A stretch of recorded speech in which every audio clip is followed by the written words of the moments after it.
Confucius said that if you choose a job you like, you'll never have to work a day in your life. Because as you feel engaged with your work, you're more passionate, you're more productive, you take more interest, and you're engaging into your work in a more healthy and positive way. I think that begs the question, why do we work? Before of how do we work? And the question of why do we work, I think, is rooted in a Western idea of dignity through work.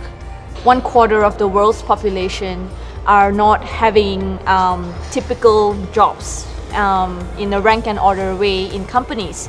They're all having more independent jobs according to their time and according to what they like to do.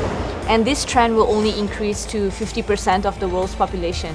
And when we see that trend, which is going to happen, then we begin to ask the questions of what do companies do about this? What do the large corporates, that need to compete for talent, do and think differently to attract the talent in the first place? We're not even thinking about retention at this point. So I think the whole world of capitalism and the traditional corporate markets will need to look and take a glimpse of how the startup and the entrepreneurial systems are working, because it is the glimpse of the future. Right now here we're talking about ecosystems, and I think it's really helpful for companies as well to get rid of the org chart, the pyramid structure, and think themselves more as an open ecosystem where you have these little teams, and it becomes also a more open structure where the boundary between your company and other startups or entrepreneurs disappears. I think today there is a sort of sense of work intended much more as a pursuit of a personal individual career or a personal individual objective, without quite looking at how do we fit into the bigger picture of society. But for me, the question of how do we work today has to relate to why do we work.